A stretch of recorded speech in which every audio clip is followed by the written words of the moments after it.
What's up, everyone? It's NFL Week 8, and this is Tournament Tactics, where we go over tactics to attack tournaments. You would think that would be the case in the name of the show. DraftKings, FanDuel, big GPPs.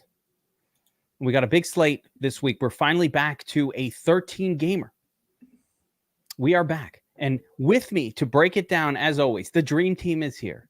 Of course, the Shark Lab, Burns, author of Winning the $1 Million Game, Secrets of the DraftKings Millie Maker, a mathematician and scientist. Of course, Bobby Millions, all the way at the bottom over there, two-time Millie Maker winner. Crushing it on the showdowns, crushing it across the board, an all-time awesome person. And then, of course, Josiah, GPP mind extraordinaire, multi-time tournament winner across multiple sports. And, of course, you know, as I always say, ladies, he is available for dating purposes. So send your DMs at Bob226 on Twitter. Oh, God. Slide into those DMs, ladies. But we are here for NFL Week 8, guys. And just a couple of observations, but it's nice to have a big slate back. Yeah. Last week was the lowest scoring week, maybe since I've played DFS. That's crazy. Yeah. It might have been the lowest ever. I think the Millie Maker winner was sub 200 points. It was gross. Did you guys look at the Millie Maker top 20 lineups? Yeah, that's your job, very bad. Shark Dude, Lab. they were. Let us know what Oh what my happened. gosh, they were gross. Oh, Yeah. How do you go about running Jared Goff naked? I saw multiple Jared Goff naked lineups. Sam Darnold. I mean, Geno Smith naked too. It was gross. It was No stacks awful. last week. The stacks were not winning. Even the quarterbacks that did well, like I don't know how they got there. It wasn't throwing it to their primary wide receivers. There was a lot of that last week. I won the afternoon only slate with a score of 142. It's a 142. And by the way, that lapped the next person by like 4 points. That's how crazy it was last week. So this week, to me, guys, is the polar opposite. Yeah, there's plays everywhere, especially running backs. You can't. There's so many good running backs. I can't even decide. Yeah. Like I can't wait to look and actually go over the ownerships because the the running backs are crazy. Everyone's in a great spot. Everyone's perfect. All of them, and it's hard to choose. Quarterbacks, kind of the opposite, where it's also, you know, they're all kind of okay. And then, of course, to me, the biggest sort of X factor for NFL Week 8 is just Miami. Yeah. They did not adjust the pricing for Tua coming back. So we're getting Reek, Waddle, and HN at Snoop Huntley prices. Tyreek foot hurt. That actually might make Waddle better. Like, I don't even know what to do with this. So we'll go over it. I'm looking for the minds here. I can't wait to look at the ownerships as well. But you guys ready to jump into this thing? Let's do it. Yeah, let's get right into it. All right. As usual, we appreciate your likes. We appreciate your subscribes and your notification bells and your comments. So keep them coming. And as we're breaking this thing down, we want to hear about your favorite WR QB stacks. Are you going naked now? Are you following the trend? By the way, Burns, you mentioned it this week. I feel like naked quarterback has won the Millie Maker half the time this year, maybe more. Yeah, but I know it's crazy. I know it's variance. I'm not saying let's start non-correlating. I'm just saying that's happened. I understand that, but I would not take the notion that you need to go away from QB stacking. I mean, last week was absolutely atrocious. I looked at some of those lineups, and I looked at the week before, and those lineups were atrocious too. So don't go away from stacking with your QB, please. It is still a viable option. The fact that we have to say it, Burns. Is Yeah, I understand, but it's still a viable option. It's still the best option for lineup building. Don't go naked unless the quarterback is like Lamar. Josh Allen, Justin Fields, but Sam Darnold should never be not stacked. I mean, that's just ridiculous. Burns, did you see my Gone Streaking short? I got Will Ferrell running naked through the screen on a short. Oh God. I have not, but this ought to be good. That's real. Yeah, I should have played it. I should have brought it for the show because I'm particularly proud of that short. We don't need it. Yeah. Wait, you can only look good naked for so long. Yes, right. That's right. Wait, I had a quick question about last week. Were there any Goff Gibbs stacks in the top 20 or no? Gibbs was part of a stack that had it had either Amon-Ra or Jefferson. Okay. So it was really weird. Like it would have Goff with Jefferson, but nobody else from Detroit. Which made absolutely no sense, right? Yeah. Usually you stack somebody, but I don't know. At least the winning Millie Maker lineup actually was correlated. Yeah. So I feel better about that. At least that. Yeah. Exactly. But let's get into this, guys. So we're talking QB position. And once again, I've got the Dom station sorted by projected ownership. And it's interesting to see. I mean, I think my first sort of observation here is nothing really is super chalky, right? You got Lamar Jackson, Hurts, and Burrow, part of a particular game that could maybe pop against one another. You got Bo Nix just because it's the Panthers. Caleb, tough to stack, but he's been like, wait, is this FanDuel? Wait, you got FanDuel up right now. Let me go DraftKings here. Maybe we'll see something. Maybe we'll see something different on these numbers. Hold on. Yeah, there we go. Oh, Bo Nix 11. Bo Nix chalking it up here at 11.5%, and then just this pile of all the same. No real preference from the field. I do see some. Yeah, it's as level as Drake May 3%. No, thank you. Baker Mayfield, no. Josh Allen only 2%. Well, there it is. I think we should look at the low owned, right? Because this is ridiculous. Yeah. So, my first thought just seeing this is outside of Bo Nix popping a little bit, and again, Bo Nix chalk, probably bad chalk. That is not where I necessarily want to go for my chalky play. Although I thought about Nix, but right at high ownership, I don't know about that. It's fine. But let's get right into this. So there's no real chalk here, so we don't really have to even worry about that. Outside of Bo Nix, they're all 5% owned, and it's just even because no one knows who the hell to play. So with that being said, our job is to figure out who the hell to play, and let's get into it. Let's start with a high priced at the high price group, and let's go through it here. So you have some choices. I did split this slate up for myself into like this expensive and the cheaper ones, because I think some of these high-priced quarterbacks really, have massive upside. So Lamar Jackson, Josh Allen, Hurts. I don't assume Daniels is going to go, but if he did, I'd be interested. Jordan Love, Joe Burrow up against Hurts in that game. CJ Stroud with the easy matchup at versus the Colts. And for me, that's about it in the stud zone of anybody I would have any kind of interest in. But from that group, pick one that you love and why. Burns. I think because I'm stacking, I'll have a lot of AJ Brown this week. Is probably going to be Jalen Hurts. I do like him a lot this week.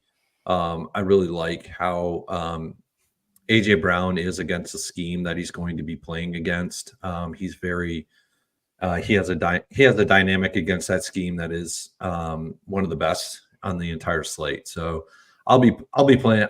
If I do get to the 7K range in MME, I'll definitely have Jalen Hurts.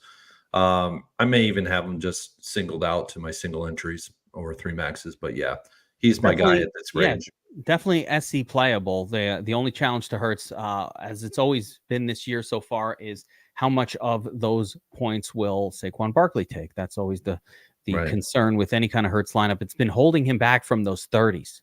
And we need the 30s out of Hurts to really be worthwhile. How about you, Josiah? Top group here. I mean, Lamar, it's been looking really good. The most expensive guy. You got Burrow in that great matchup. I'm not going to do Jackson. He can go off if he wants to. But even though everyone likes to say this, Browns defense isn't great. When they're at home, I'm still not playing around with them. That they do still have a pretty good defense. But Josh Allen's looking pretty good at 2% ownership. If that ownership stays that low, that Seattle defense has been awful. And I do want to attack them. And we know Allen has rushing upside. And now with Amari Cooper, he's looking even better. So he's someone I'll definitely have exposure to. And then CJ Stroud in this range too, going up against this awful defense. His upside hasn't been there so far this season, but this is a perfect bounce back spot for him. Yeah, Stroud yet to have that big game, man. He was popping for like 30s last year, kind of like every other game, and just hasn't done it at all yet this year. Maybe this is the game against the Colts, crappy team, but the running back seems to loom large over there and take a lot of those touchdowns lately as well. BobbyWow, how about you? Anybody in the upper tier echelon of quarterbacks that's popping in particular for you? Yeah, I like the Josh Allen call out, on FanDuel as well. Sometimes when you start looking at the slate overall, you look at quarterbacks, it's not about points per dollar as much as it is stack points per dollar. And the beauty about Josh Allen is his stack points per dollar are far below anybody else in this range. So really that price is kind of deceiving, right? Mm-hmm. Yeah. Yes, exactly. Above. Not below. Yeah, exactly. Yeah. Above. But that price is kind of deceiving in that sense. And has FanDuel corrected the pricing error on Kincaid? No, not to my knowledge. I think he's still min price. Yeah. So, I mean, there's a pricing error that's going to make this stack even better. FanDuel just messed up and put Kincaid at stone min 4K, which you never see any player at 4K, not even crap. So they just have a pricing error on it. And it seems like they're not correcting it. They're trying to get me to play over there. I might actually play this week. Oh, come on, man. I've been begging you. You can't not play the free money contest. Take money and put it on FanDuel. It's better than anything DraftKings has to offer. I know this is a DraftKings kind of focused show, but come on, man. Like, it's free money, bro. Can you just lock in Kincaid over on FanDuel and call it a day? No, because Kincaid will get you 0. Like, that's but at 4,000, 0 is kind of like at 3,000 on DraftKings for a WR or 2,500 for a tight end, right? Yeah, it's stone min over there. I don't know if I want to lock it, but I mean, you're definitely going to. I had to lecture 50%. Carmen about the FanDuel thing yesterday, and we had a long talk about it on my show. Yeah. I think FanDuel, there's a couple of good plays there, but just to kind of get back to this, the one guy that hasn't been mentioned yet is Joe Burrow. I think Joey B is in a phenomenal spot here. The Eagles defense is a little bit deceiving because a lot of people look at maybe the last game or two where they've faced Daniel Jones and they have faced another quarterback that I'm blanking on that stinks. I think it was Deshaun Watson, actually. I believe it's Dimes and Deshaun. And so prior to those two games, they have been bleeding points to opposing quarterbacks and wide receivers. Joe Burrow at home, he's been one of the best passers in the league as it is. I think this is a get right week for Jamar Chase, which is awesome. He's going to be relatively low owned compared to what he should be. So give me Joe Burrow, give me Jamar Chase, and give me T. Higgins this week. I think he's one of the, Jamar and Joe will be one of my top stacks on the entire slate. I love Joe Burrow. I agree. I mean, I think to me of this top group,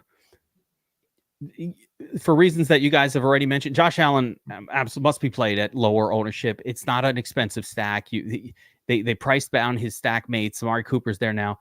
So Josh Allen for sure. And you only need to stack him with one, which is closer to what's winning millies unstacked, right? And then Joe Burrow, absolutely.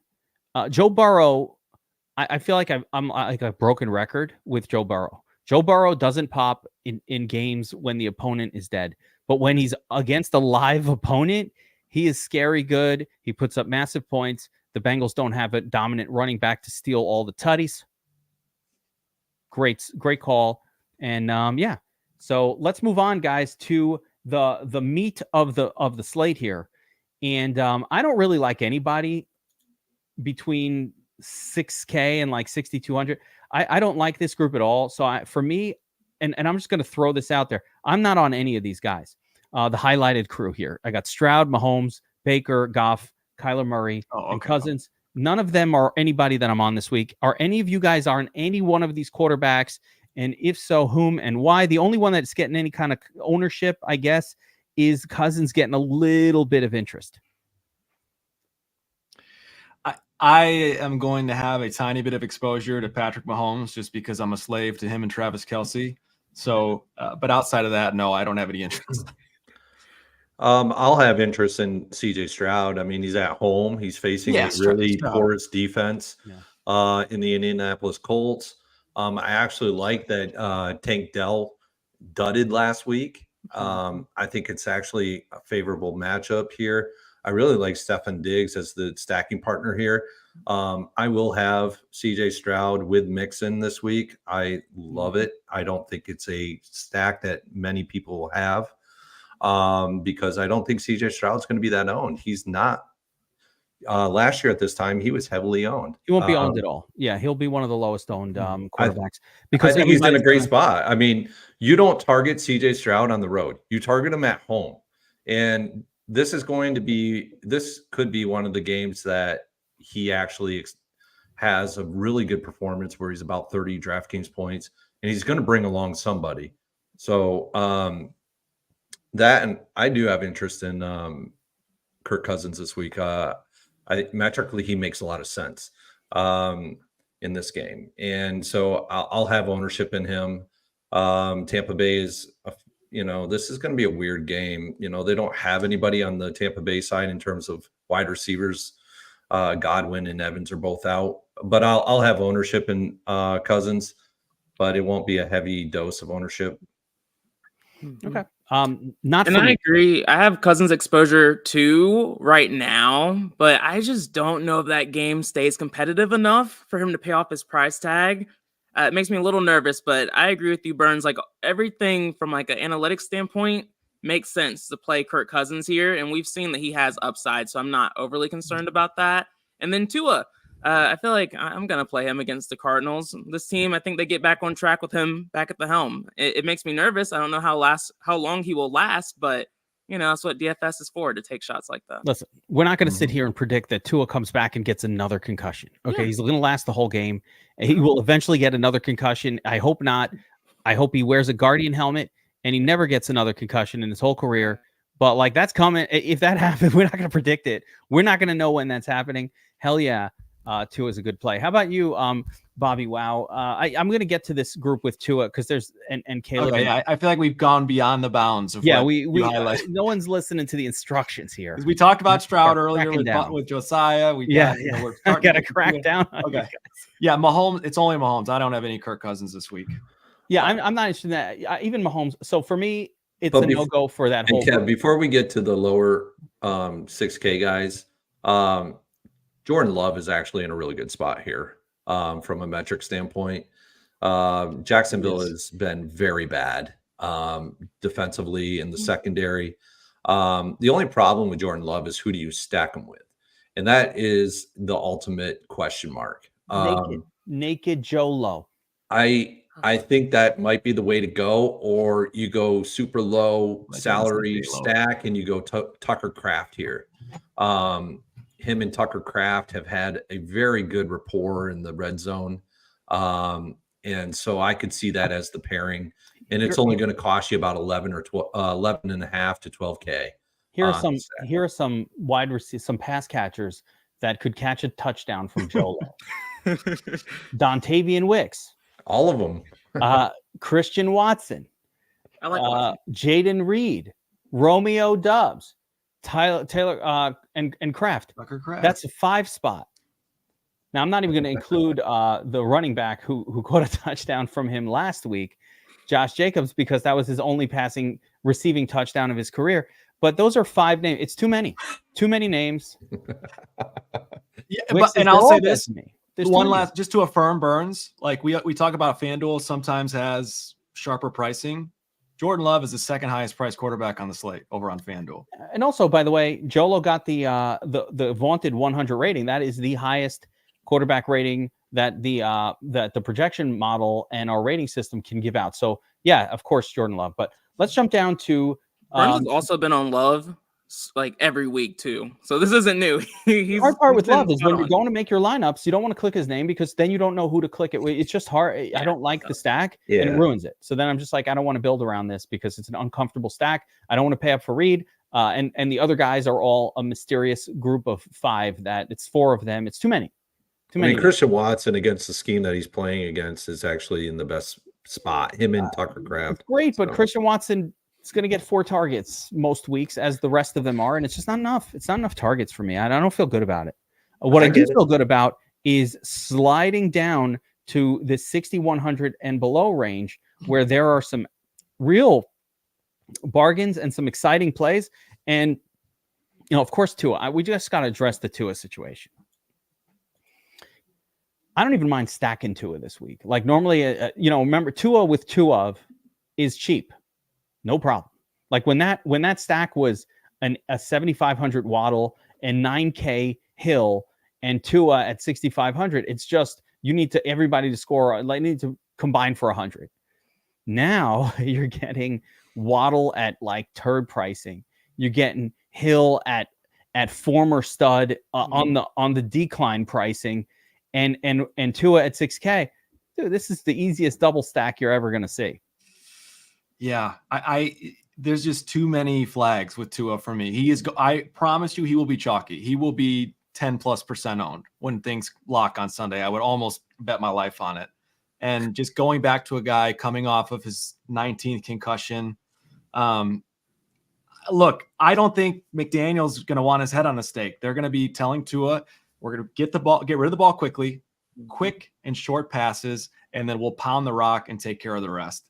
So as cheap as Waddle is, and he almost might be a turd at this point. Who even knows? As cheap as those guys are, it's just tough to get to a chalky Tua. I know it doesn't show it yet, but I really feel like he'll be chalk.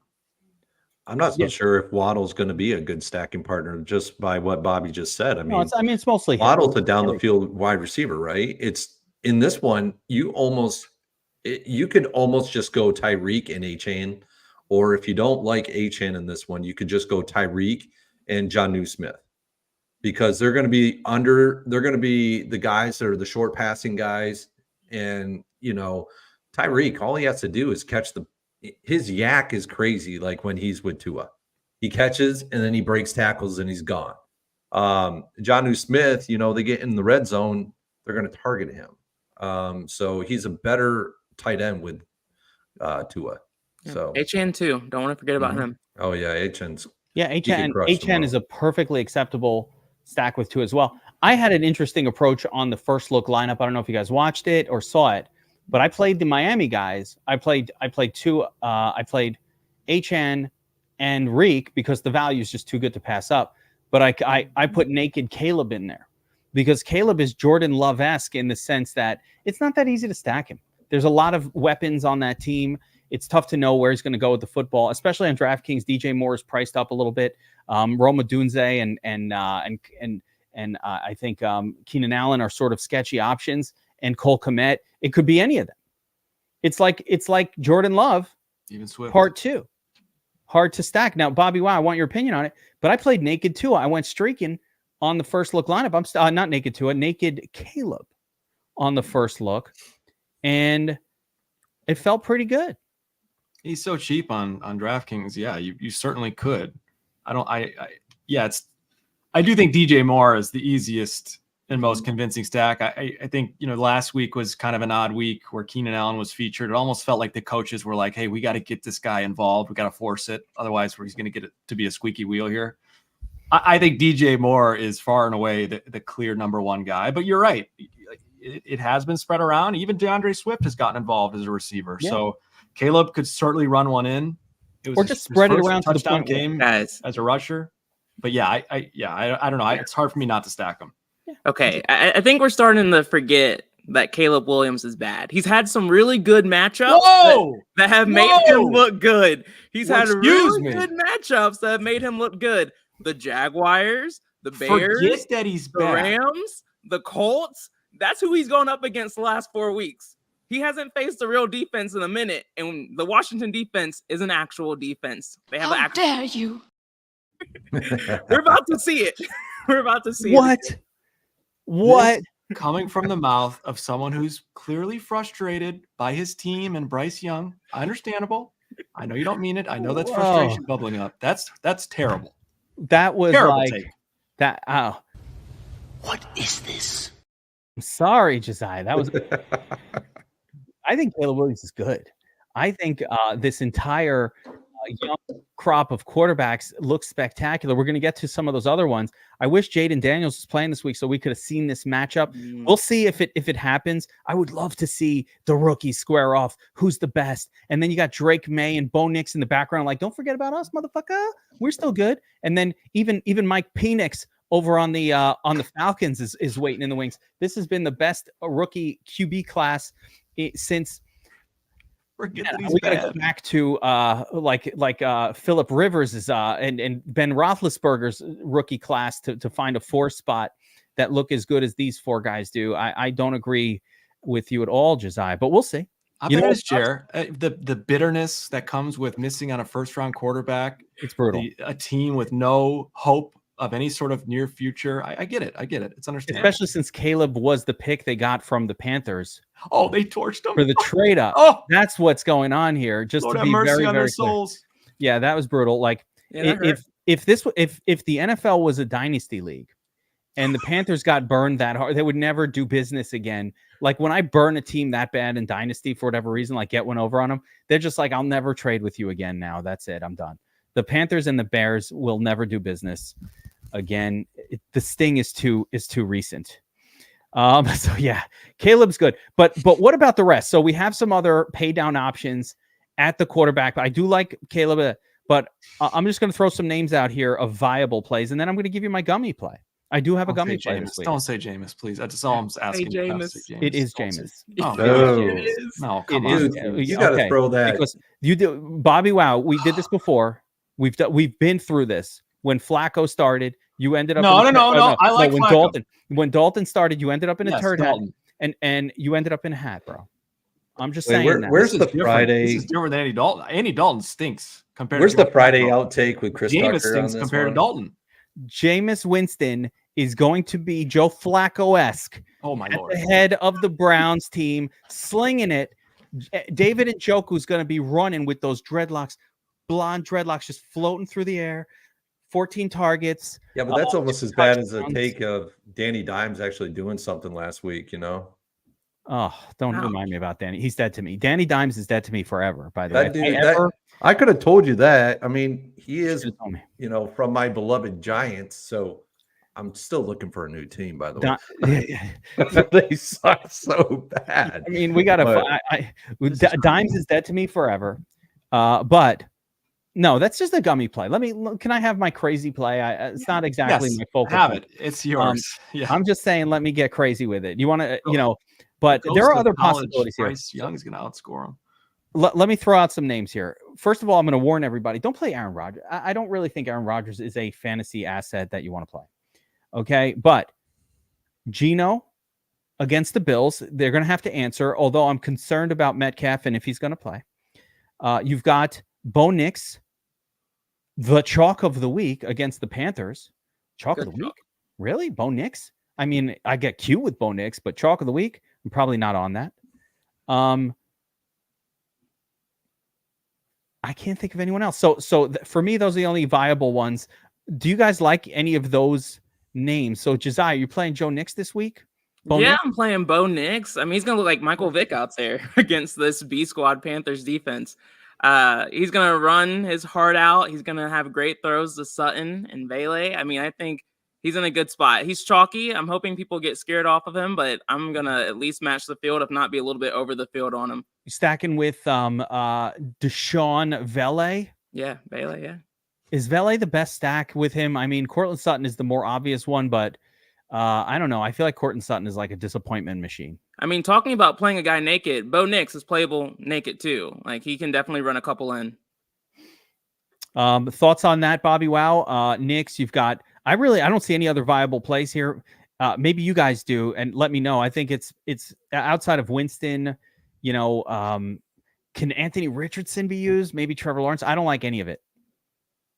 Yeah, Trevor Lawrence to me would be the other one. I think Bo Nix is in a good spot, although if he's getting a lot of love for a guy that probably doesn't deserve that much love, even though it's the Panthers. Trevor Lawrence, I do think, is in play again. He's looked better. It's relatively easy and cheap to stack. And the Packers offense or the Packers defense has been giving up big plays. So I like that T-Law can use his legs. I like that he's been so much better as of late, and I think he's the other viable guy down. Really? Okay. How are you stacking him up? A little BTJ, Brian Thomas Jr. action? I think it's BTJ, and I think it's Evan Ingram primarily, and then Christian Kirk you could mix in as another piece. But yeah, not a ton of either him or Knicks, but both those guys are viable. Yeah, and last thing I'll toss out is you can also play Knicks with Javonte Williams too. Don't be scared of that. Yeah, I don't mind it. I don't mind. I feel like it's kind of like when we were talking about when Dalton was starting. I was like, Chuba is finally relevant now. You want a team that's going to score some points. And this is the first time all year Denver's a massive favorite. We're going to get to. Is there anybody else that we have not discussed? I say no, but is there anyone else that we haven't discussed that anybody wants to mention here before we move on? Nobody. Okay, good. I agree. So that pretty much covers the quarterback position. We're going to jump over to running back, and you're going to see matchups perfection on about 9 or 10 names at running back this week. It's the most I've ever seen in a single week. It's difficult. I have on my cheat sheet 8 or 9 running backs, all marked, all formats, acceptable for everything. And you guys have watched my sheets for a while. I don't do that. So I only usually will have 2 or at most 3 because we're trying to kind of who's good for cash in tournaments. All of them. But before we do that, I just want to quickly mention that Sharp app, guys. I don't know, the long-awaited relaunch of Sharp app, the beta, is now live.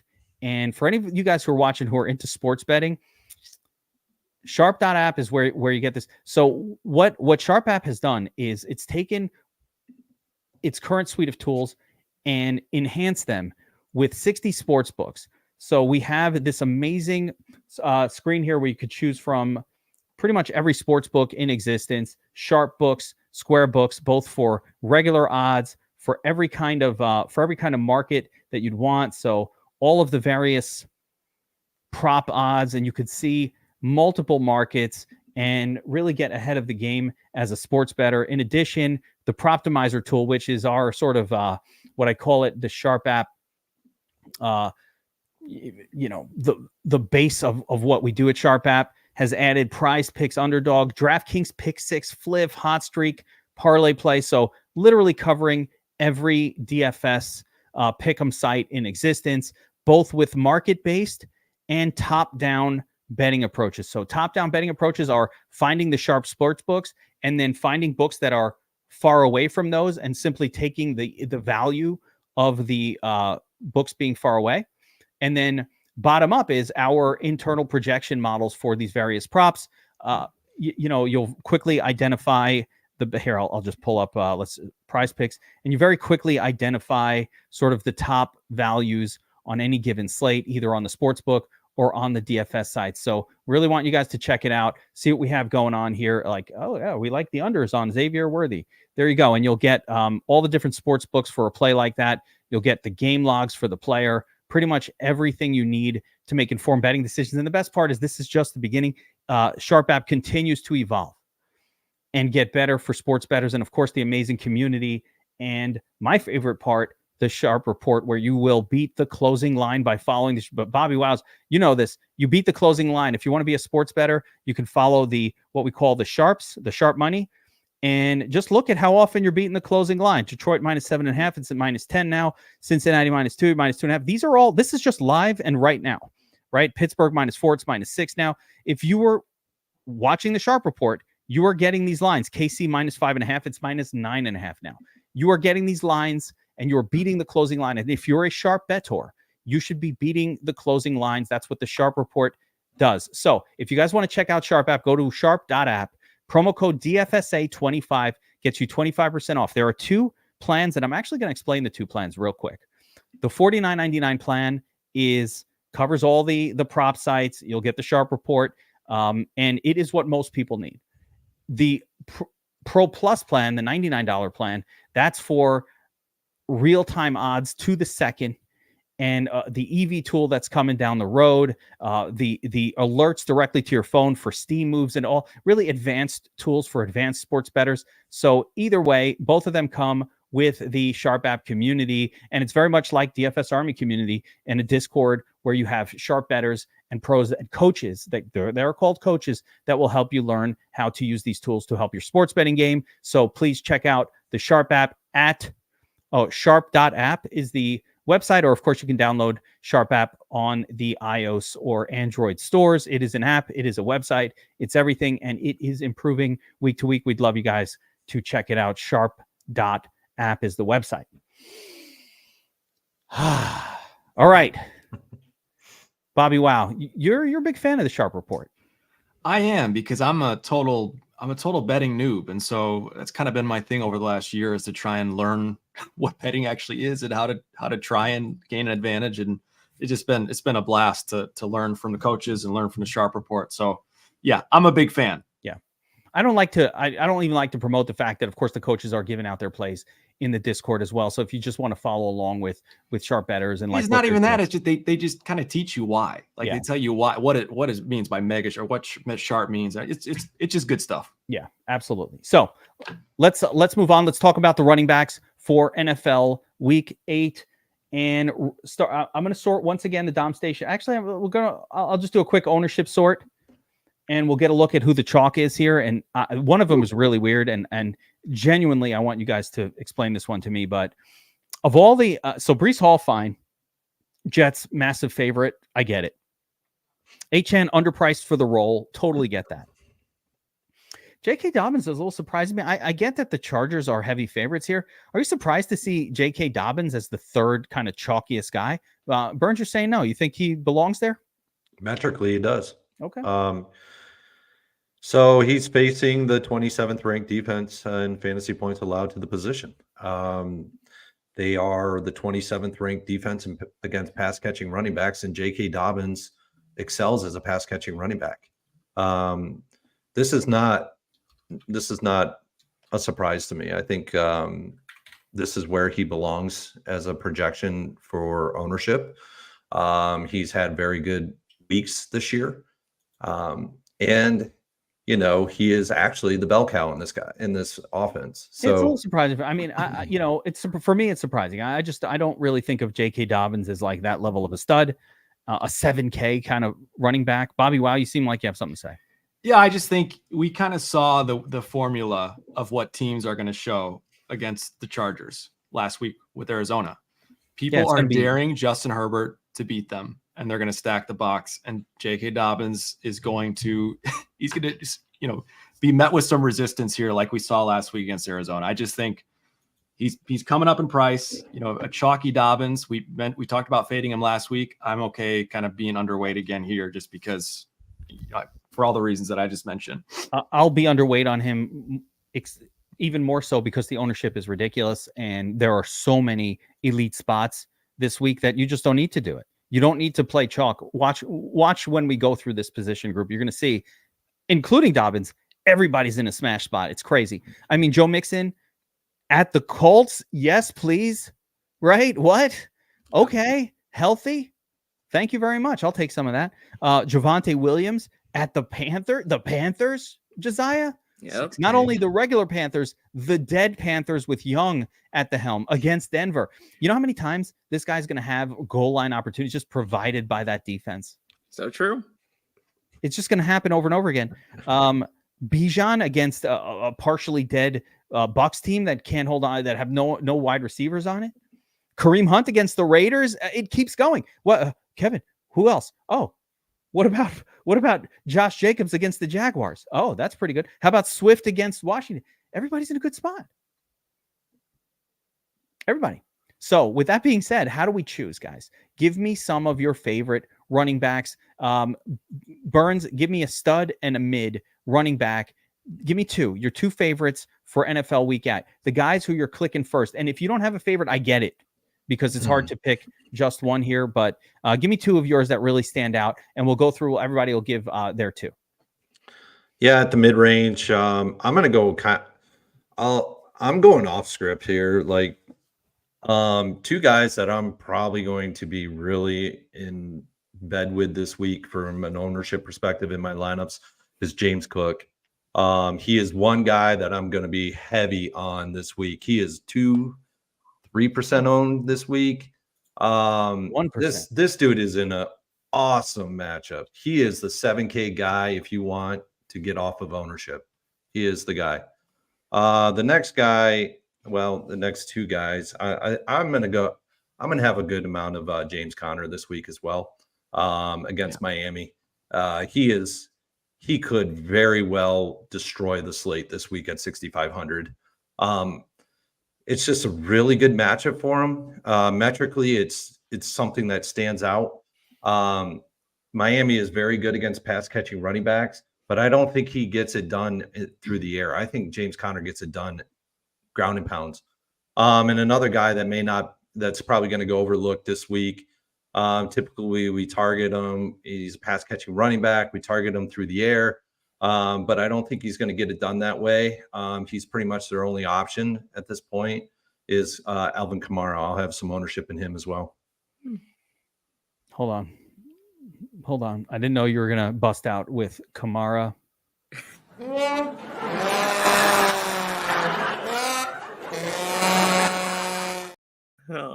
Alvin Kamara is facing a defense that is 22nd versus in allowing fantasy points to the position. And the defensive line is 24th ranked. Metrically, it is a very solid play. And it gets you off of supreme chalk of Breece Hall, who could fail. That's a hell no for me. The rattlesnake until the rattlesnake. You remember that week where I played him and he was like 3% owned, and I think it was 5th in the Millie Maker. Yeah, it definitely happened. I mean, you keep going back to it, but not with the rattlesnake. Nope. This is what will be happening to Kamara. He's got to go to him. When I open up, they move the ball. When I open up the optimizer on Saturday night to start building my lineups, I'm going to see Kamara, and it's going to go like this. I unfriend you. I never unfriend anybody other than quarterbacks. He's unfriended. The rattlesnake. Not good enough to produce a quality outcome for Kamara. But when Derek Carr comes back, I'm on board. All right, Josiah. Yeah, I mean, I'll mention I like James Cook this week too, but I'm a little nervous because the Seattle Seahawks, they have gotten their defensive tackles back. They've been a little bit better against the run, especially since they've started to get a little bit more healthy. So it wouldn't shock me if that trend continues. So that's why I'm not going too crazy on Cook, but I think that was a good call. I'm eating a lot of this chalk. You know, Joe Mixon is someone who's on my radar, and I'm playing Hall. So I'll just stop there when it comes to kind of like the expensive guys. And then mid-range, I'm playing HN. Like I mentioned, HN. Gotta play some HN this week. I don't know how you avoid it. How about you, BobbyWow? I think I know one of those names. Yeah, I was going to mention James Conner as well. I think he's maybe the best shot at outperforming the chalk at a lower price. I love Joe Mixon. I love HN. HN will be my highest exposure this week. And the other guy I'll mention in tournaments is Kenny Walker.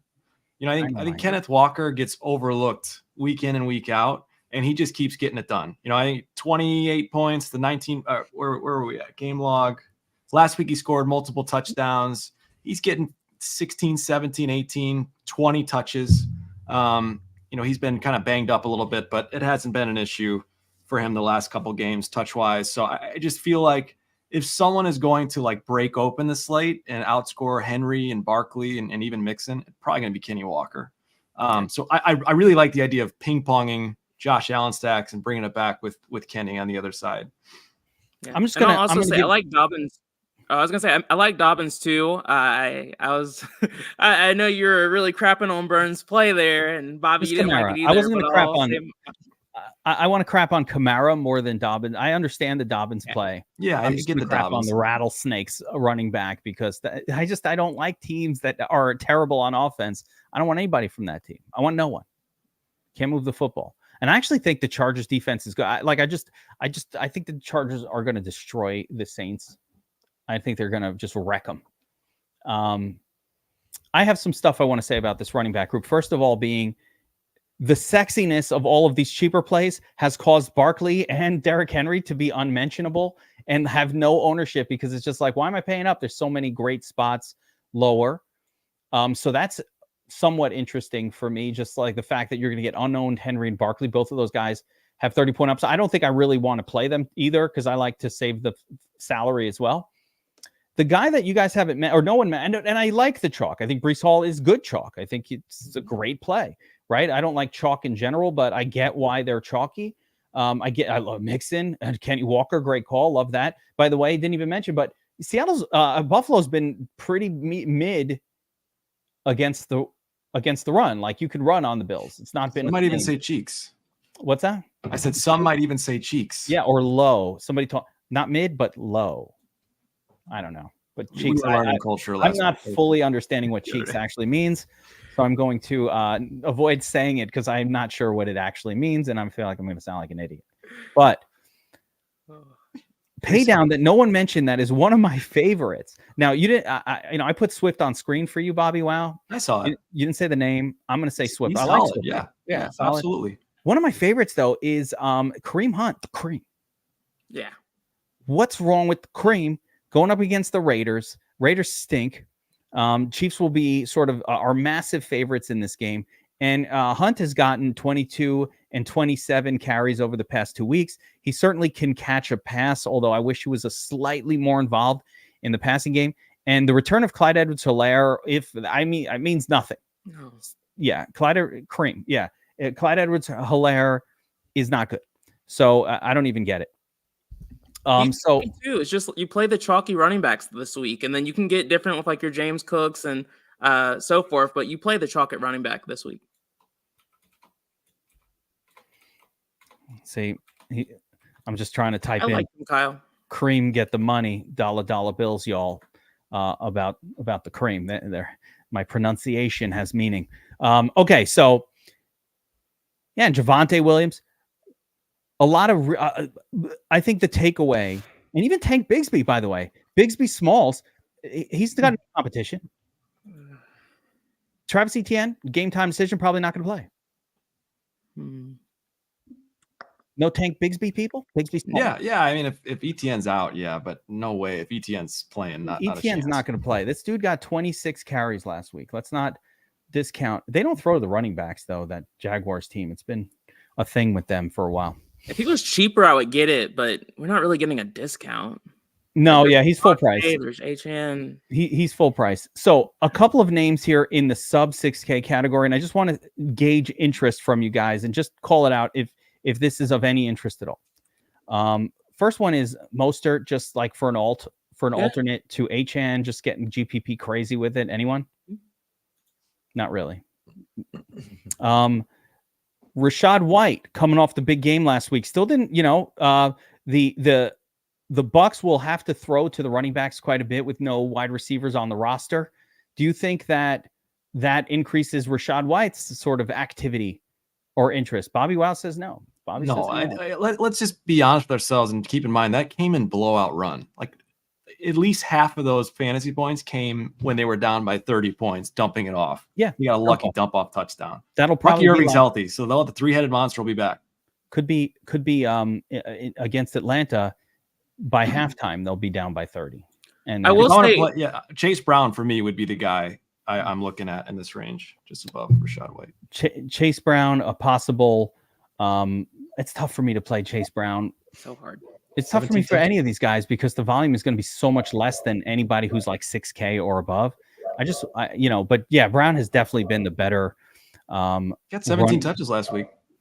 Yeah, that's not too bad. It's getting there. Yeah, and also Mostert's fine. I think Mostert's a fine play. Like they're HN and Mostert are pretty much splitting touches. He saw plenty of touches. Arizona's defense is not great against the run. He's viable. I'm not gonna fade him. I'll have probably around 5 to 10% to be honest. Is anybody else even mildly of interest in this guy? I see nothing. Anybody? No. All right. Let's move on. Let's talk the wide receiver group. We're going to go rapid fire here. Wide receivers. We're going to go. Let's just go around the room. You've got one stud above Tyreek Hill, not Tyreek. We're not going to leave. Tyreek is a special circumstance. I think we're all going to agree Tyreek Hill at 7K is one of the best value wide receivers I've ever seen on DraftKings and the only reason you're not playing him this week is for me, the only reason I'm not playing him is because he's going to be so damn chalky that it's crazy. And so there's just some merit to just not playing high owned wide receivers. I don't even believe this 23% number. I think that will be 35% even on the Millie Maker. And I believe that in high dollar tournaments, my bread and butter, my favorite style, we will see Tyreek Hill hit 40 to 50% ownership. Any contest with less than 400 entries or with a more expensive starting point. So let's leave him out. And I'm going to sort this by salary, or we can just go here with the domination style with DraftKings. So of the expensive group above Hill, we got Adams, London, Diggs, Brown, St. Brown, and Chase. Outside of course, we're going to play our stacks with our stack partners, right? We're playing Chase with Burrow and all that. But does anybody stand out here as a one-off guy that you're trying to target aggressively this week? And it's okay if it's no. It's okay if it's no. I'm playing those running backs, and I'd rather pay down at I could see that. I can absolutely see that as a strategy. So I have no issue with that. But Burns, you already mentioned you like Brown's AJ Brown with Hurts. Are any of these guys that you're people that you're aggressively trying to get as a one-off without their quarterback? Yeah, I mean Diggs. I mean Burns. I'm sure you want to talk about Diggs. Go ahead. Go ahead.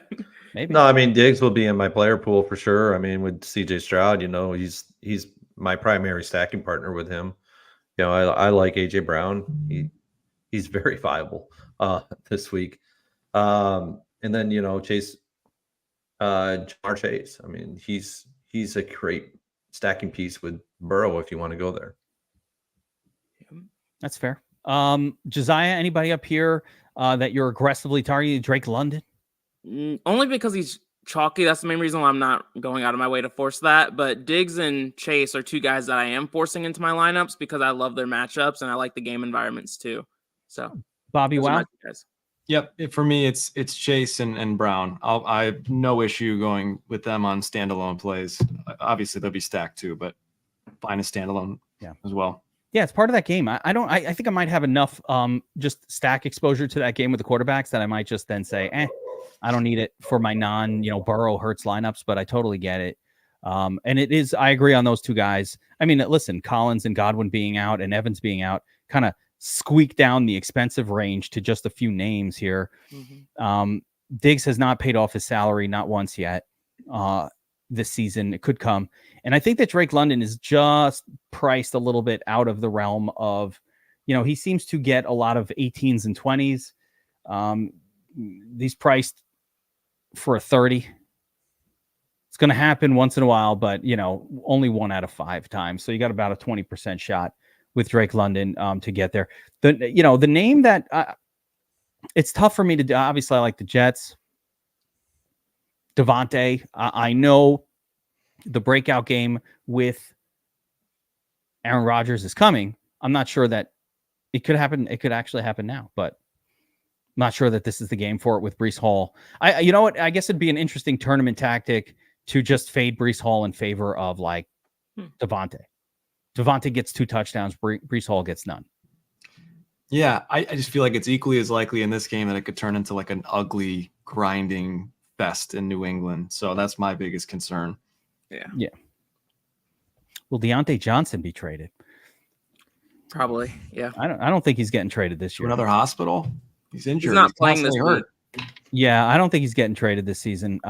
They should trade him though, but I think the trade window closed when the Chiefs got their guy. I'm not sure that there's another team. You know who if he should go back to Pittsburgh.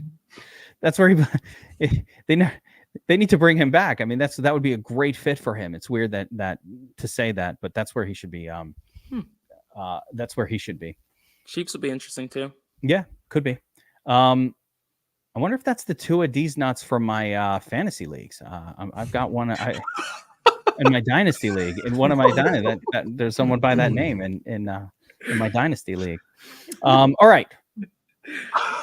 Great name. Could be. Great name. Maybe it's just a coincidence. It could be the same name. All right, so let's get to the the sub 7K zone. And of course, Tyreek Hill, again, category in itself. I'm playing Tyreek in as many lineups as possible. So yeah, he's not in my dynasty league there. It's not the same one. That's okay. Because he's in last place. That the version in the dynasty that version's in last place in those leagues. So I was gonna say I'm in 3 fantasy leagues and 2 of them have a guy named Tua Desai. So yeah, it's pretty common. Yeah, these are dynasty leagues, not season long.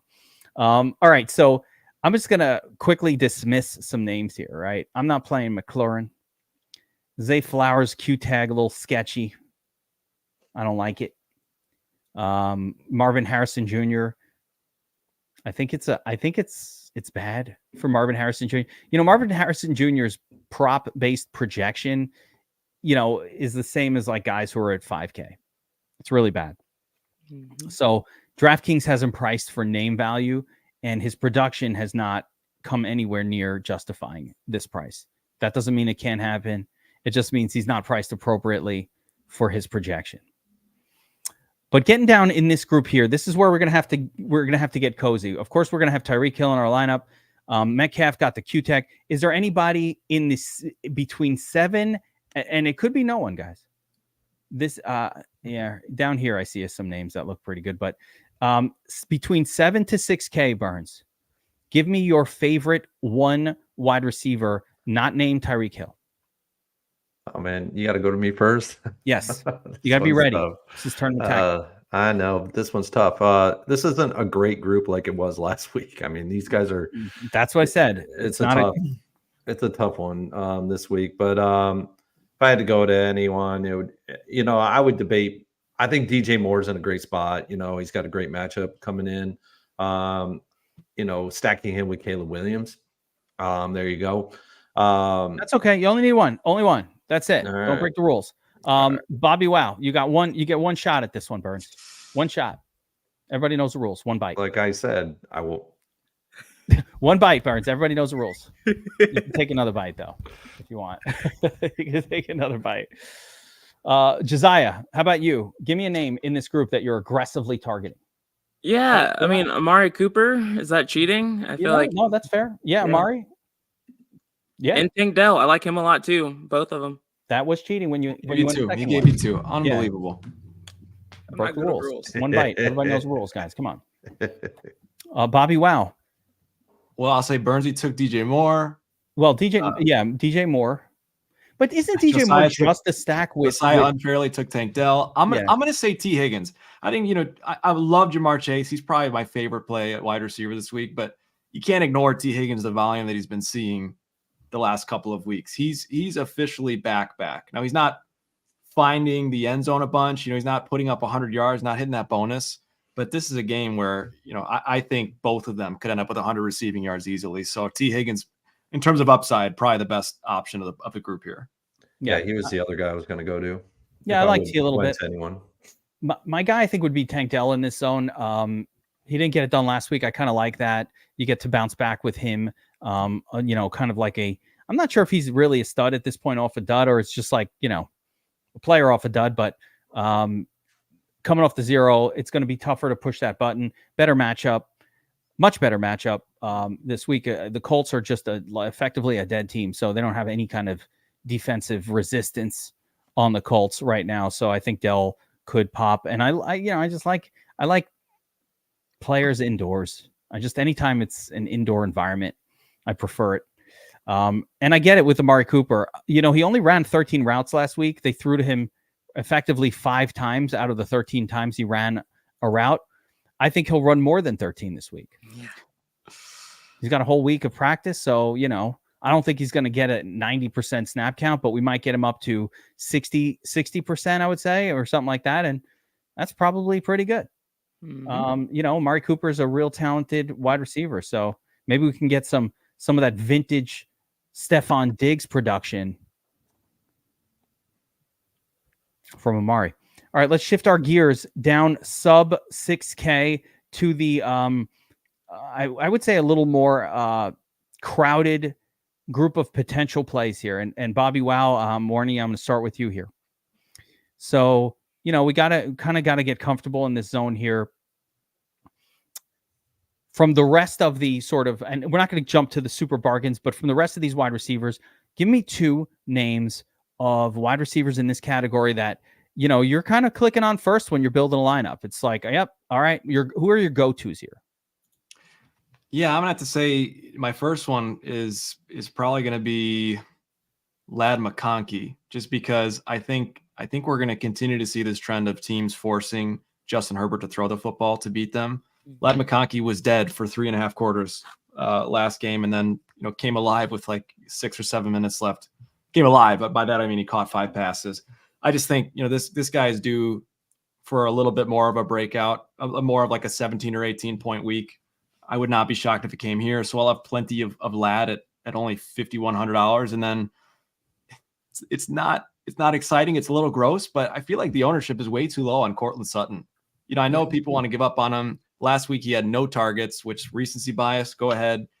He's the number one guy in this offense still. No matter what anyone says. Obviously, Denver's not a high passing octane offense, but in this matchup, I think Courtland Sutton gets back on track. Even Sean Payton was like, "Hey, what are we doing? We got to get Sutton the ball." So I think those guys, with combination of their price and matchup, two of my favorites in this range. Does McConkey's ownership worry you at all, Bobby? Yeah, it's not super awesome seeing him at 16-17%. Yeah. That feels high to me, but I do think, again, I look for upside, and so in terms of upside at the price, it feels like he's got the highest upside at 5,100 in that price range. So I'm okay eating some of that chalk. Mm-hmm. I could see it. Yeah, Courtland Sutton coming off that big 0, brutal. Josiah, give me a couple of go-tos here in the sub 6K category. Yeah, there's no bounce back spot like the Panthers, so Sutton has to be in that mix, but I'll get creative and choose 2 more. Tyler Lockett, I like this game environment. I'm not playing Geno, but I am playing K9, but I do think Lockett does get a bit more involved offensively this week, so I do want some exposure to him. Mentioned that DK Metcalf is officially doubtful. Okay. And if there was ever a time to step up that Lockett ownership, Josiah, this is it.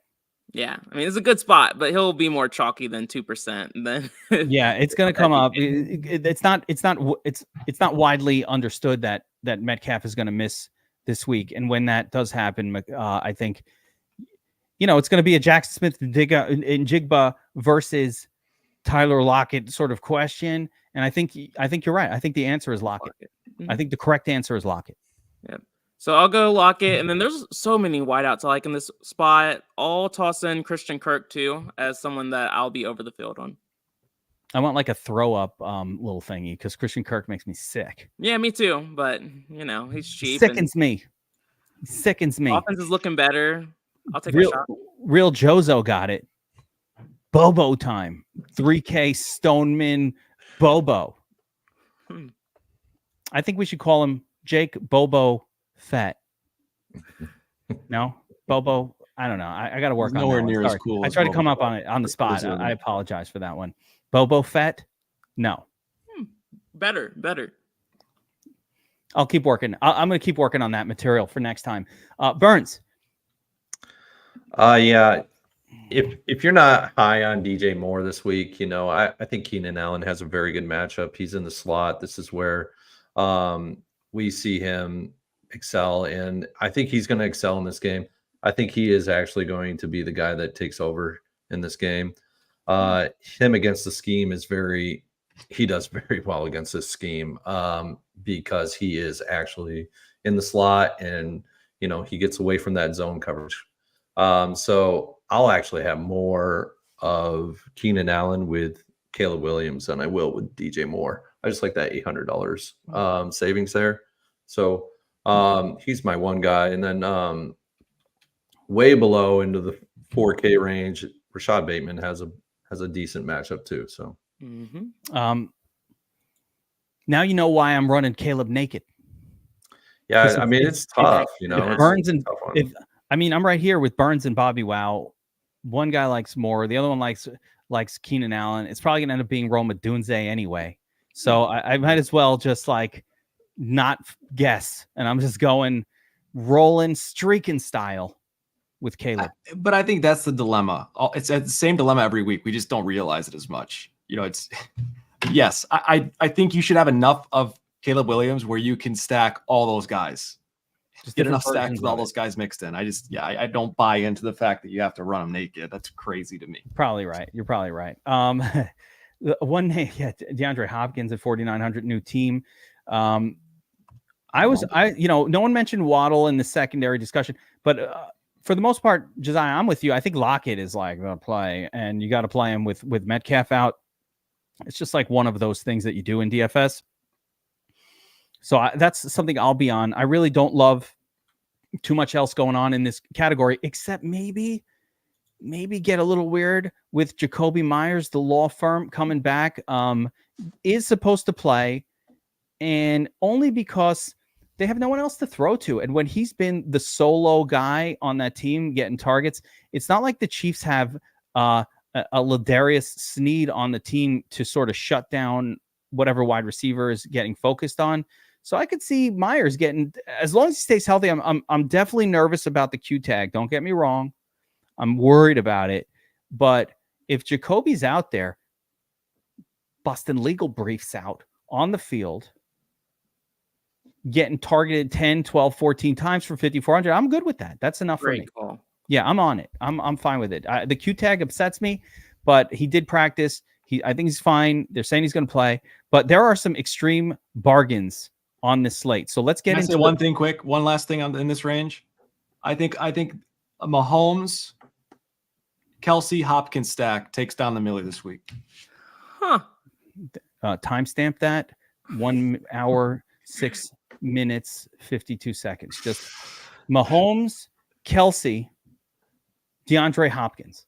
Yes. So you must like DeAndre Hopkins as a play, which is. I mean, I no, I'm only a couple darts with Mahomes, but he, at 4,900, he's got to be worth a couple shots. Yes, I think. Listen, I think DeAndre Hopkins should be played. Yeah, I think you should play him. He's under 1% projected ownership. Yeah, no, he should be played. He's on the Chiefs. The question with him is the same question we had with Amari Cooper last week, which is, does he know the offense even enough to go out there? I feel like maybe this guy has been veteran enough that he could just go to a new team and just like wink. Like I feel like Mahomes should be able to just go like, and he'll be like, and then they'll know what they're doing. Like I put in my notes, Andy Reid and these coaching staff has been scheming about getting him his first welcome to KC touchdown. Mm-hmm. It's already been happening all week. Yeah, I hope so. So I think Hopkins is somebody that should be in our lineups. There's some other names though that, listen, we got to bring it all together. We've already covered the fact that number one, you really want to pay for some 6K and plus running backs this week. You're going to want to squeeze Reek in there at 7K. You might want to get Jamar Chase in there. And in order to do that, in order to accomplish that, we will need a cheap wide receiver. Burns, you already started us off with Rashad Bateman. I mean, a little chasey coming off of last week, but I think everybody would agree he's been pretty good. Like he's been fine. 4, 4, 8. He gets a few targets most weeks, and for the price tag, even if he's only getting a lot of flack for him being one of my favorites last week, so I need to clip that somehow. Yeah, you did saying Rashad stinks. Geek. He does stink. Hey, I liked it. I liked the call. Wait, who else did I say stinks last week? I say a lot of people stink.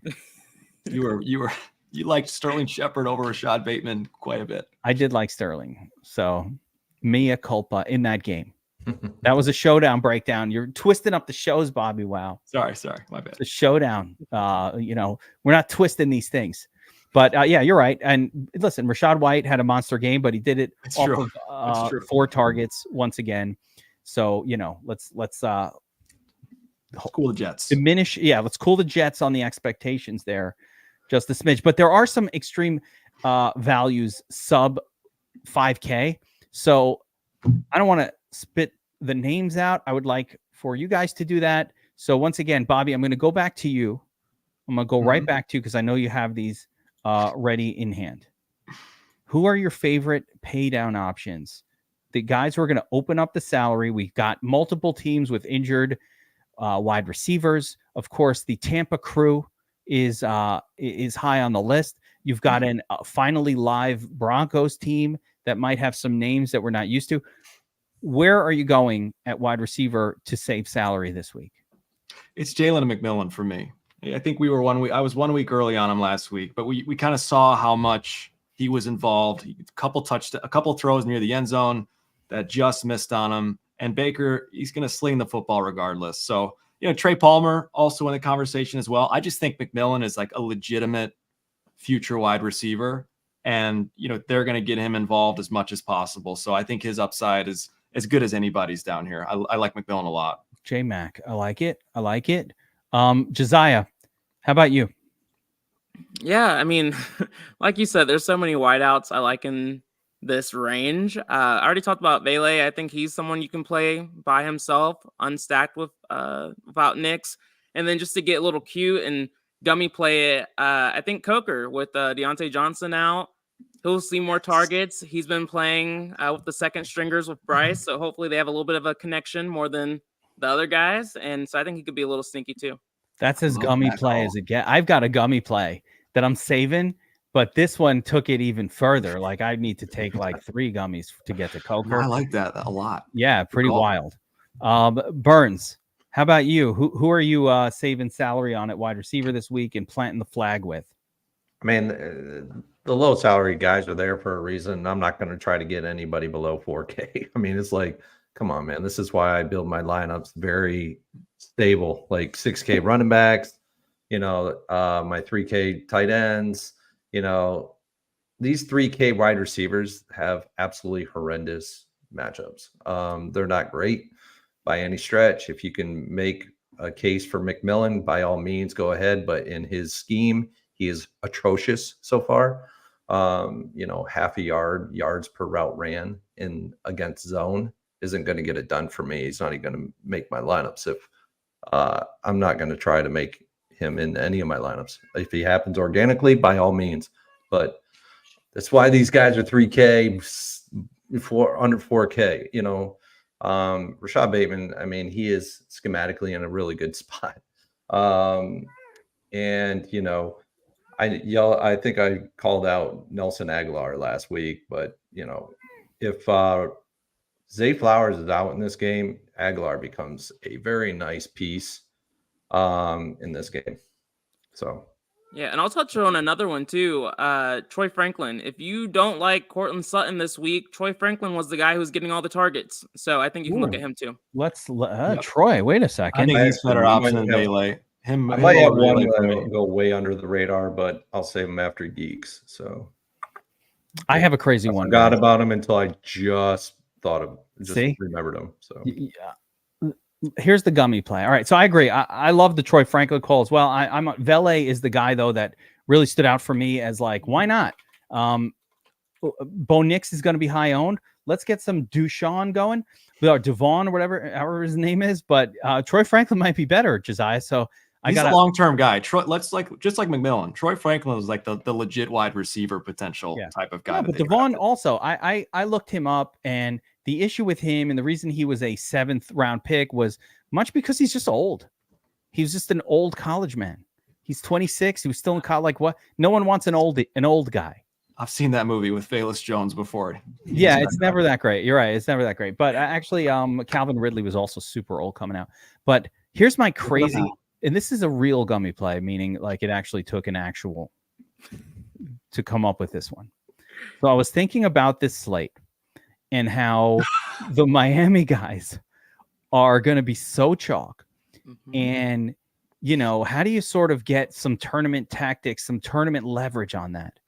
And the crazy ass thing that I came up with was Odell Beckham going old school. Everybody forgot that he's even playing. That's right. Odell has played for the last few weeks, and he's gotten snaps on this team. We didn't pay attention because Snoop Huntley was the quarterback. And who the hell wants to play anybody attached to Snoop or Skylar, right?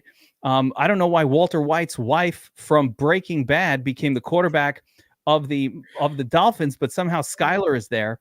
So what I'm thinking was Odell Beckham brings up his old, yeah, there it is. Harlock, you've been hilarious in the chat, by the way. I don't know who you are, but I like you, Harlock. old Dell Beckham has a revitalization game one last time,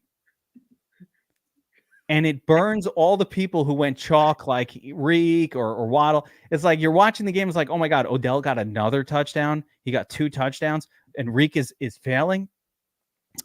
So how about that, BobbyWow? You're even covering your face in horror from even the name Odell Beckham. You're like, gasp! How could he say it? Is it too crazy? Yeah. Nothing's too crazy ever for me. Okay, but it's almost like a cry for help with your first gummy take being Jameis Winston, and now you're talking about taking more gummies. You get another take with Odell Beckham. This is. I'm not. Yeah, right. Wait, Burns just took control of the video. I unfriend you. Oh no. I didn't take control of that. I would have had Chris Tucker on there going. Wait.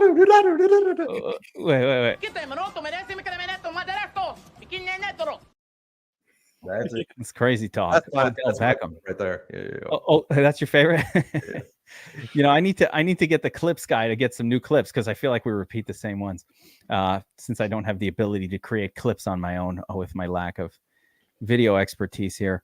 Man, I thought you guys would react more intensely to the Odell Beckham crazy play. Oh, it's bad. It's really bad. I just didn't want to be mean.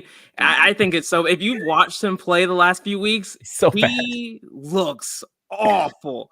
But like you said, maybe with Tua, he can bring something out of the old guy. But I don't know. I think he's washed. Old Dell. I mean, I'm talking about just getting ridiculous at 0.01% ownership. No? That is no. Oh my lordy. I took it too far, BobbyWow. No, you can never take it too far, but I think you might have. All right. You can, clearly. I took it too far. All right. I apologize for that one. Okay. Let's move on to the tight end position as I wipe the embarrassment off of that apparently terrible gummy play of Odell. I'm telling you, though, wouldn't it burn everybody if they're hoping for this big game from HN? And I'm just like, what's going to burn me in this game? And it's like Odell out of nowhere. Like Odell is even playing. I didn't even know he was off the IR. Like half the people are gonna be like, "What? Odell's on the Miami? I didn't even know he plays for that team." That's I think what you I have meant. a higher probability of someone getting hurt than Odell breaking the slate. You're probably right. I'm not gonna fight Jalen Reagor, and I wouldn't have fought it as hard. I feel like I should put the turd hat on right now. Like I shouldn't even wait till next week. I should just be wearing it after that gummy. Listen, I blame the gummy. I don't take any responsibility for a gummy take. I blame the gummy itself. Okay. Let's go to the domination station and wipe the horrors off of the screen here and get back to breaking down DFS plays here. Tight end position. It looks, oh my gosh, really?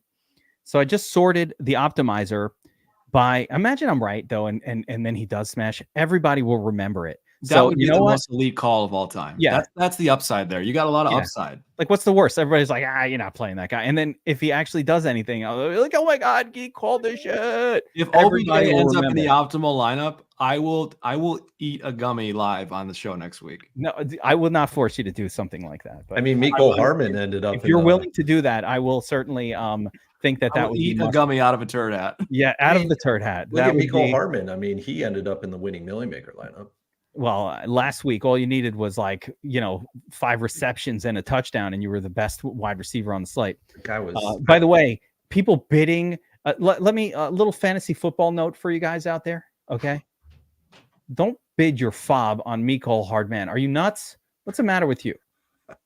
That's not the guy. Like people bidding for Hardman, like 46 fob in my league. Are you guys nuts? That's a one-off. Mecole Hardman will give you that once every 2 seasons. Take it easy, okay? We've been like a two of these nuts type of waiver claim to me. Yeah, I mean, come on, that was ridiculous. The next time he does anything will be the playoffs. You know what else seems ridiculous to me, guys? The tight end ownerships, as I just sorted by ownership. Trey McBride still getting love. That's crazy. Trey McMid getting love. Mid. Come on. Mid. Okay. 8 targets, 12 to 15 fantasy points every single week. I try to tell you. You're right. Trey McMid. K-Dot and I totally think he is the correct. If you're playing cash games this week and you want to pay down a tight end, you are playing K. Dot, and that is the cheap guy. That makes a lot of sense. Did you see the catches he was making last week? Yeah, Holy he looked wow. good. He looked good. Unreal. You know who else looked good last week? David Njoku, who's not looking to be super high owned with Jameis Winston, a better quarterback than what he had last week. Good point. Doesn't make sense to me. I'm going right back to Njoku, although he's more expensive now. I do like Njoku. What the hell's up with Disley being 12% owned, though? What is this? He had 12 targets last week. He did? He was on fire, yes. Oh, man. That's what's going on here? Yep. And I think Hayden Hurst might be out in this one. He is definitely out. All right. So I see it. It hasn't been confirmed about Hurst, but he might be out. Mr. Andy mentioned Hardman over Juju, and we want to acknowledge that. I don't recall the mention, but I want to acknowledge it right now. Mr. Andy, well, great call. Great call. Yeah, Disley at 3K. Now I do get it. Just another pay down option. Although I'm going to favor K. Dotton personally. What do you guys think? Yep. Everybody agree? Yeah, I have to agree, but I would favor Otten a little bit there. After that, Brock Bowers, Evan Ingram, Kyle Pitts. I don't really have a problem with this order at all, guys. I'm trying to think where I have a problem with the order of ownership. Burns, do you have thoughts here on tight end? Do you have an issue at all with how they're ordered right now in terms of popular? Brock Bowers could see 20 targets in this game. Like the target numbers are crazy, but paying 6K for a tight end can be sketchy. Ooh, Kroll, 512 comes in with a great name. Kroll is another one. Same shit as these other guys. He's the guy that I was going to mention here. Okay. He's in my cheat sheets. He's $2,700. Each of the last 2 weeks, he's gotten 4 targets. At 2,700, that's really not bad at all. I mean, Troutman and the other is it Dolchik that are the other tight ends on this team. They're out, so Kroll is basically it now. But he's in my cheat sheets. Not a very strong play by any stretch. I mean, $2,700, you're going to get what you get. But if he gets you like 8 points, 6-8 points, it's not bad. Yeah, that's what I'll say about him. Yeah, I like it. I'm okay with it as a super, super extreme pay down option. I'm seeing in the chat some names being spit out there. Hunter Henry up against the Jets, but I do like Hunter Henry going forward and for the rest of the season. I'm not 100%. Not in this one. Yeah, I'm not sure this week against the Jets. I don't hate it, but I'm probably waiting for like the next matchup. And the Taysom Hill thing makes a lot of sense. With the rattlesnake in there, if the Saints want to actually be competitive, wouldn't they put Taysom Hill behind center, under center, like give him more opportunities? Yeah. If the Saints wanted to be competitive, they wouldn't have signed Derek Carr. He was good at first, but they didn't know. They didn't know. They didn't know. They didn't watch our show for the last 5 years. They haven't heard the ripping on Carr. What's worse is that he actually was like a viable quarterback in week 1, which sucks. And 2 and 3. No, stop. He wasn't viable. Everybody was trying to, and I was getting trolled. I'm not saying I rostered him. I'm saying that other people rostered him. And he was like a higher scoring quarterback at that time. Yeah, he had he was chalk. I mean, like Derek Carr becomes chalk every once in a while. How do you score 2 touchdowns and not hit 15 fantasy points? Yeah. That every day. But I think Taysom Hill might throw a pass. He could run. I mean, there's a lot of things he could do in a game like this with no official quarterback. As a matter of fact, would it blow your mind? And let me throw a crazy scenario out there. The rattlesnake gets knocked out of the game, or not even knocked out really, but he gets dinged up, and they're just like, all right, we've had enough. And they just throw Taysom back there, and he starts looking good, just doing his crazy QB thing. Runs 2 in for touchdowns at the goal line or some shit. Yeah. With no practice, without practice at QB, they're like, get in there. And he's like, all right, let's just run the 4 plays that we know that I know how to run. He's doing some RPOs. God, I hate Taysom Hill so much. Just talking about him frustrates me. It's just so annoying. But I think he's a viable play. The ownership is great, so I like it. Yeah, he's like 50 years old too. He's not young. Yeah. BobbyWow needs to mention BobbyWow contractually obligated to mention that on FanDuel, there's literally a misprice. We can't even find him. I didn't even see him. Maybe they did correct it. Paid at 4K. No, they're not going to correct it. Yeah, they're not going to correct it. Yeah, it's just an accident. How Now, did if they you're not do normally that? playing, if you don't normally play on FanDuel, you don't understand. This is like a 2,500 tight end on DraftKings. It's the same effectively thing.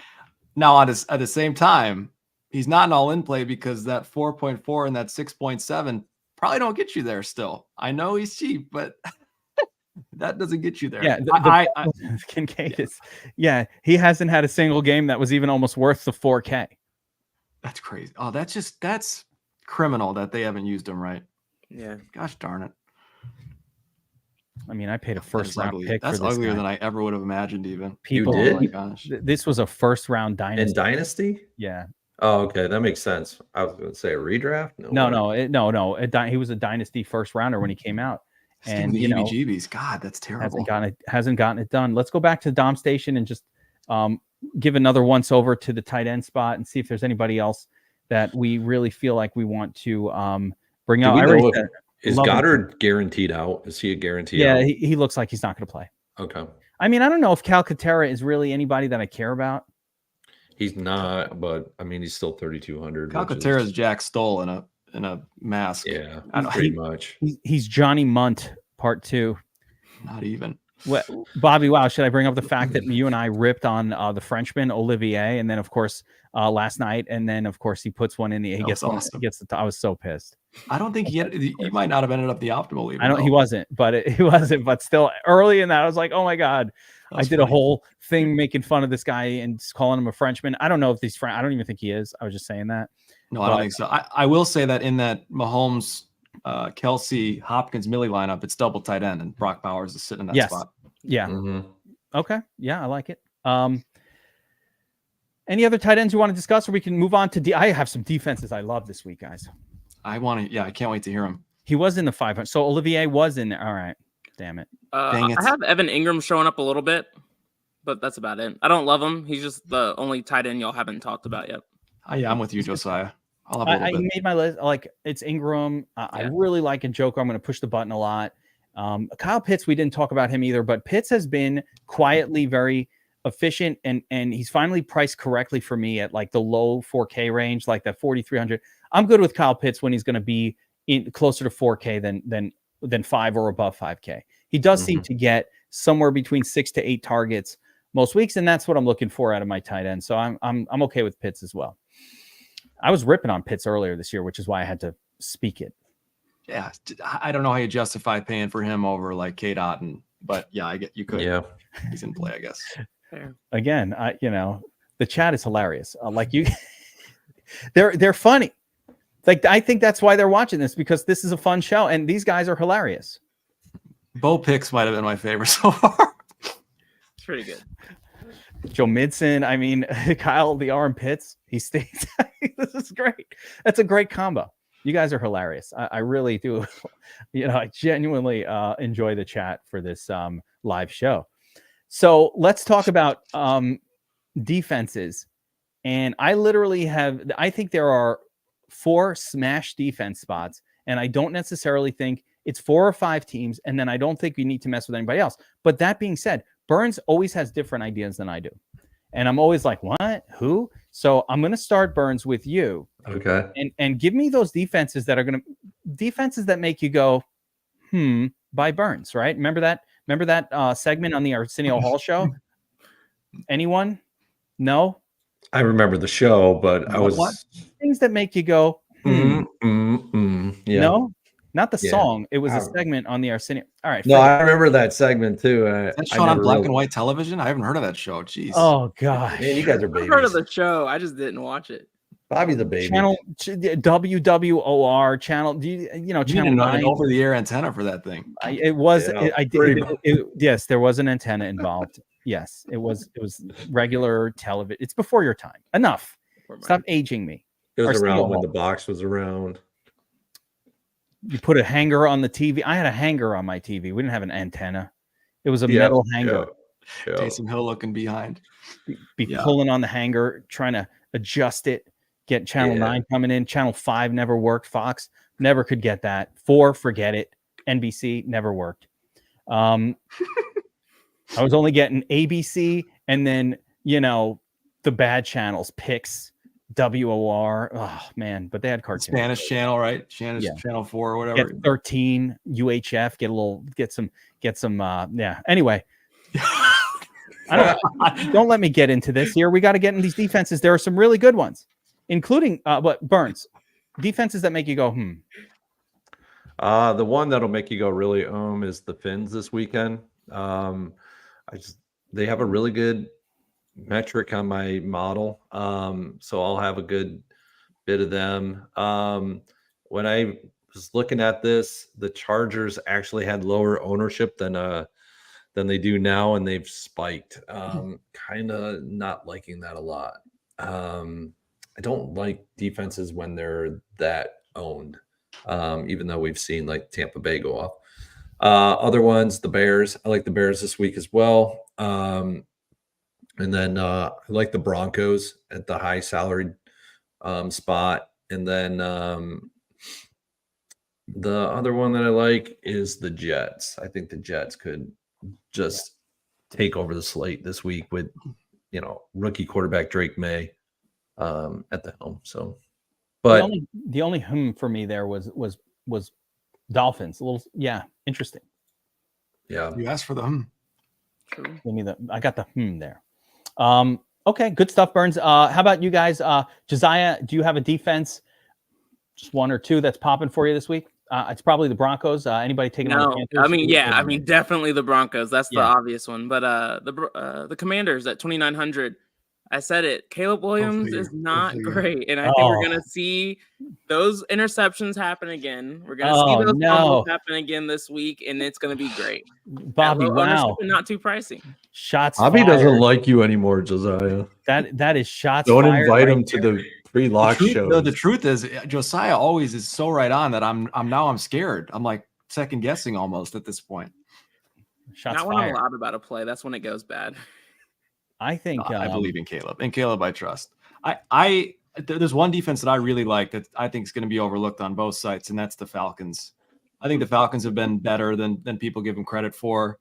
And look, Baker Mayfield, he's addicted to turnovers, and this team has nobody to throw to anymore. So I think the Falcons, in terms of like cheapest viable, they kind of scream that to me this week. I like that. Again, that's a for me because I was not really expecting to hear the Falcons on the road as a target. I could see it with Baker lacking weaponry. They're getting ownership too. I mean, they're getting 6% ownership. I think I'm going to disagree with you, BobbyWow, and say the cheapest viable, and they are very viable to me, are the Bears. The Bears, exact opposite of Josiah here. I don't think Jaden Daniels is going to play. Like, he's not a lock button to play. You're putting in the Bears defense is nasty as it is, and you're going to put him in there against the backup. Is that Mariota? We know what he can do. I know what he can do. He sucks. He does. He sucks. They don't want to bruise Daniel's ego. But everybody was like quarterback getting whooped around by the Bears defense. Everybody was like, Mariota's back. No, it was against Carolina for Christ's sakes. Yeah. This reminds me, I won a tournament years ago, and I'm going to tell you the scenario. And Josiah, you remember this? You might even remember this, where it was Mark Sanchez who, and this is a lot of years ago, but I just will never forget it because it's the exact scenario. Somebody gets hurt. Whoever the quarterback for the Eagles was at that time gets hurt.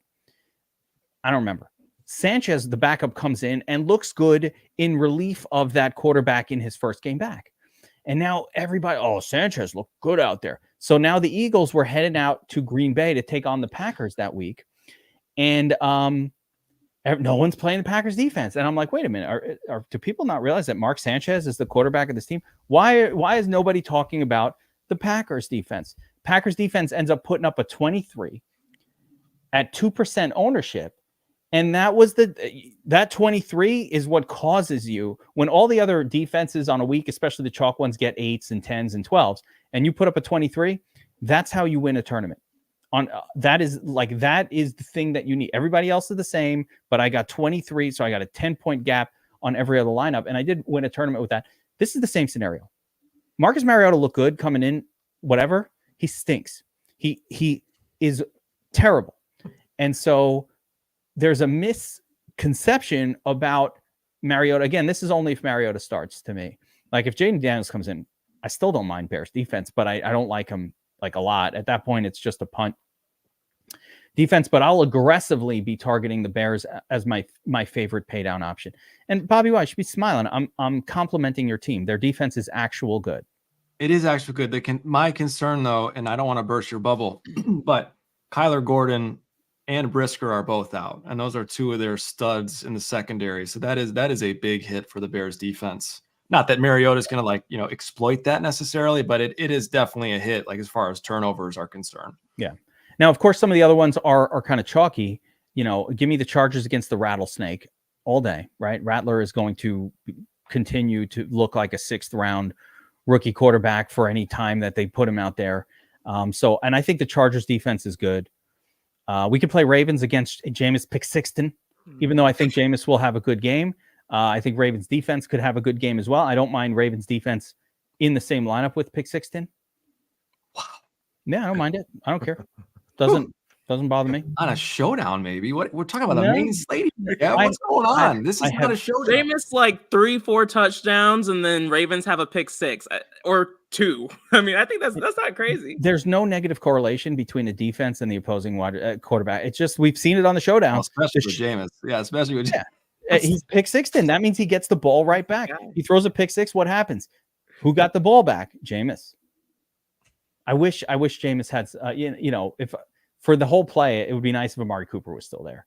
Yeah. Bryce Young's going to score. He's going to outscore Jameis on By Sunday. the way, some other cheap wide receivers that we didn't talk about It's not are gonna be much. the Browns group, including Eli Moore and I think Tillman Jr. or whoever the hell it is, but whoever their wide receivers What are. about Judy? Jerry Judy. That's right. We didn't mention those guys. That whole trio are viable plays this week. People forget that the Ravens have been a great team to target pass catchers against this year. So I think Marlon Humphrey will probably be on Jerry Judy, but I think Elijah Moore, and I don't like Moore as a player very much. I don't like the route. I don't like his vibe, but I think he got eight targets last week. I mean, these guys spiked in targets.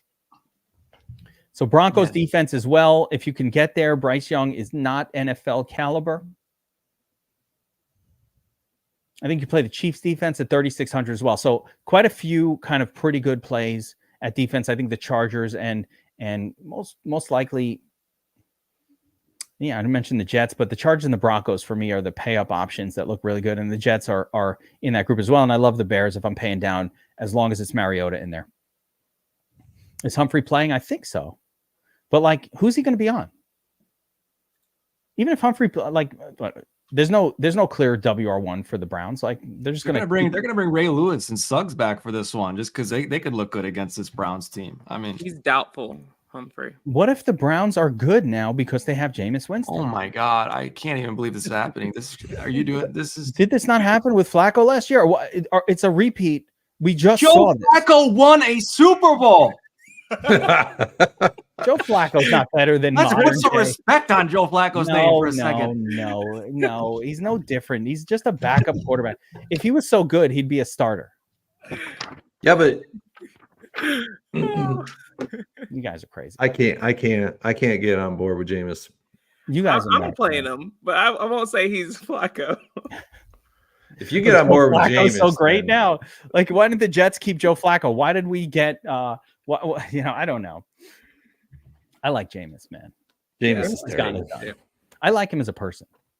He's a funny Okay. guy. He's hilarious. Now you're choosing to put person into it. I don't care. I don't care about the person. But I do like him. I like Jameis. I think he's funny. Anyway. Jameis is going to get 12. Oh my gosh. Wait, what did I do? Hold on. I don't know what I'm doing. That's all right. He's I going don't to even get know 12. how to. I don't know how to do the 4-man view anymore. Hold on. Football Let me guy see if just I can- cursed you for Oh, there it is. comparing There it Jameis with Flacco. He made my lineup because he's funny. You know what? I think other worse reasons than that have won tournaments in DFS. So That's real. It's true. It's true. been worse reasons than that. All right, guys, we're going to wrap it up here. Tournament Tactics NFL Week 8. Final thoughts for anybody? Final thoughts or anything? Play Jameis Winston at your own peril. If you have 1% of them, that's probably 1% too many. I'm playing him. That's what I thought about Williams, but yeah. Gummy play. There. Gummy play. Jameis and Njoku and one of the pass catchers. Triple stack. See that, Josiah? You didn't see that. Oh. Triple stack. It's happening. Guys, reminder, if you want to check out DFS Army, we would love for you to be part of the team. And as a promotion, I would like to offer you 10% off any of the subscriptions available at dfsarmy.com. Promo code GEEK will remove 10% and lock that number in for the lifetime of your subscription at DFS Army. So whether you're into just NFL or all the sports VIP, if you don't want to be part of our chat, we've got something called DFS Army Lite, which leaves the Discord off the sub. You could do the Core 4, which is core sports. Also super worth it. So optimizer, projections, videos, chat, everything you need. Research stations. Our research station has leveled up with prop-based projections. Our NBA research station has our simulation model. Will give you simulated results of how often a player will go 5, 6, 7x, 8x their points per dollar projections. Of course, you got Josiah and the crew crushing it for NBA. Even right now, the one day a week that they don't do their pregame lock show is today, because I told Josiah, I need you here with me. The NHL crew going crazy. So we'd love for you guys to check out DFS Army. And of course, don't forget, earlier I discussed the Sharp app, sharp.app, promo code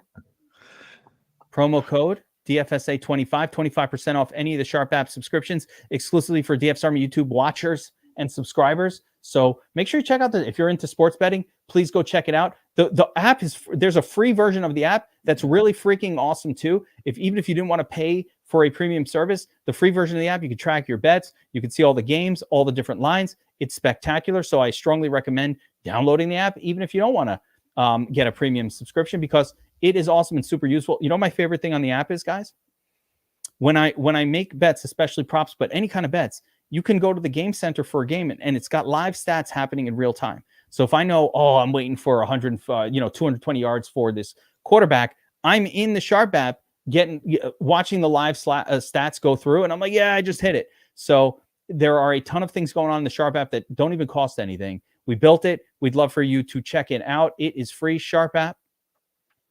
And we appreciate you guys watching the show. Hit that like button, subscribe, notification bell. We will be back here, same time, same station next week, hopefully with some winning screenshots from you guys. So good luck to everybody.